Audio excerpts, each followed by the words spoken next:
बंदर और कछुए की कहानी। एक जंगल में बहुत से जानवर रहा करते थे। उन जानवरों में से एक बंदर भी था और वो बहुत आलसी और स्वार्थी था। उस बंदर ने आसपास के गांव वालों को बहुत तंग कर रखा था। उस जंगल के पास एक नदी थी जिसमें एक कछुआ भी रहा करता था जो बहुत मेहनती था। एक दिन कछुए ने मधुमक्खियों के काम में उनकी सहायता की। वह अपने छत्ते को छोड़कर दूसरी जगह जा रही थी। उन्होंने कछुए को उनकी सहायता करने के बदले में एक थैली में शहद भर कर दिया। कछुआ जब उस शहद की थैली को लेकर अपने घर जा रहा था तो उसे सड़क के किनारे एक सूखा पेड़ दिखाई दिया। उसी समय कछुए को एक विचार आया, क्यों ना मैं कुछ सूखी लकड़ियां ले लूं और घर जाकर उस पर पुलाव बनाकर शहद के साथ खाऊंगा। कछुए ने थोड़ी सी लकड़ियां लेकर रख दी।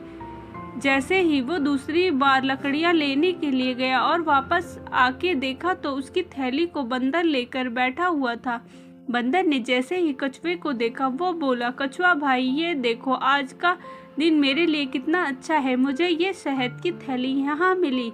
कछुआ बोला, ये शहद की थैली तो मेरी है, मुझे वापस कर दो, मैं लकड़ियाँ लेने गया था। परंतु बंदर ने बोला कि हाँ, ये थैली मुझे मिली है तो ये मेरी हुई, मैं तुम्हें नहीं दूंगा। और यह कहकर बंदर वहाँ से भाग गया। उसके अगले दिन सड़क के किनारे एक पेड़ के पास बंदर बैठा हुआ था और उसकी लंबी पूंछ सड़क के बीचों बीच पड़ी हुई थी।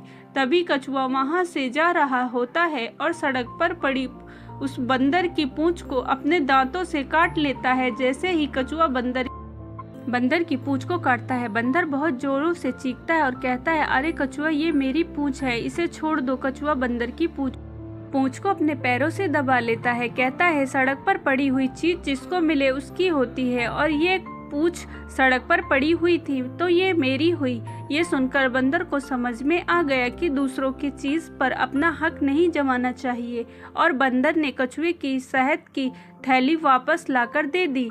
स्टोरी अच्छी लगी हो तो प्लीज़ लाइक एंड सब्सक्राइब ज़रूर करें।